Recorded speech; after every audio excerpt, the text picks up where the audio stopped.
For Impact Sports, I'm Ryan Cole. We're here at the Breslin Center, where Michigan State defeated Ohio State today, 74-66, in front of a packed, raucous Breslin Center in another must-win for the Spartans. 74-66 was the final score. Really a comfortable lead for Michigan State just about throughout the entire game. Ohio State only led for 42 seconds in this one, and Michigan State got out to a hot start thanks to Alvin Ellis, who scored a career-high 18 points today. He started out 5 for 5 from three-point land and had the Izzo going crazy, had the crowd going crazy, and had Ohio State on its heels.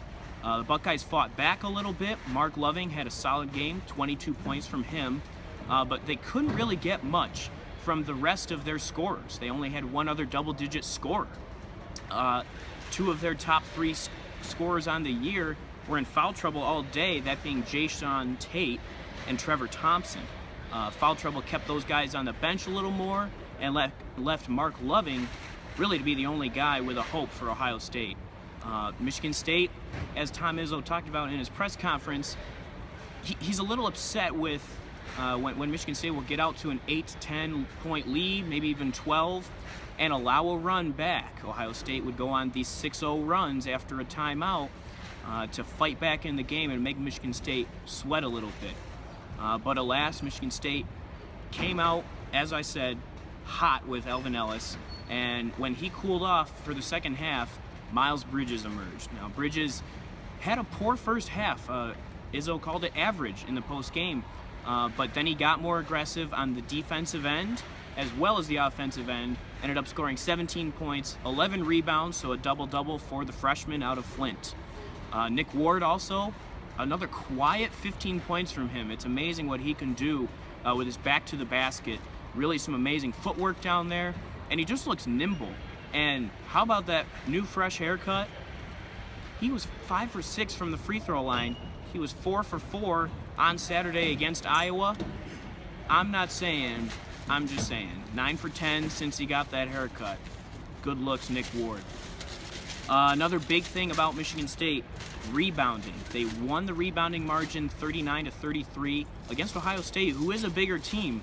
Now, some of their bigs were in foul trouble, like we said, but some good rebounds from Josh Langford, Miles Bridges, Nick Ward, and Josh Langford. One of those rebounds was an amazing putback dunk late in the game, his first dunk in his collegiate career. I asked him about it after the game, and he was very, very excited, of course, to get his first dunk of his college career.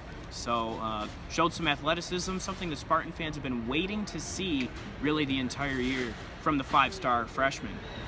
So another solid game for Michigan State in a must-win situation. They really can't afford too many losses. They improved to 16-10, 8-5 in Big Ten play.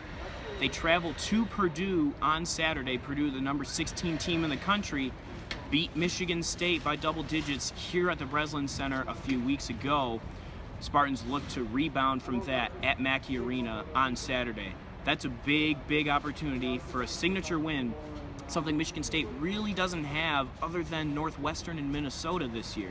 Ohio State, a talented team, just not doing that well. They dropped to 15-12, 5-9 in the Big Ten, so the best they can do is finish at 500 in conference play.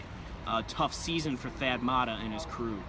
But Michigan State on a 2-game winning streak now. Like I said, they traveled to Purdue and they silenced the man that was the attention of the Izzone tonight. That was Dan Dakich, the ESPN color commentator, who has a son that goes to Michigan. He played at Indiana. Let's just say he was not a popular guy on Twitter with Michigan State fans, and Tom Izzo actually called him out after the game in a really fiery speech post-game at the news conference, calling out Dan Dakich, who did call out Michigan State's academics, saying that Spartans only go to Michigan State because they couldn't get into U of M. So a raucous crowd definitely got in the head of Dan Dakich. Not sure how the broadcast went, but he definitely got the ire of Tom Izzo, who called him out after the game.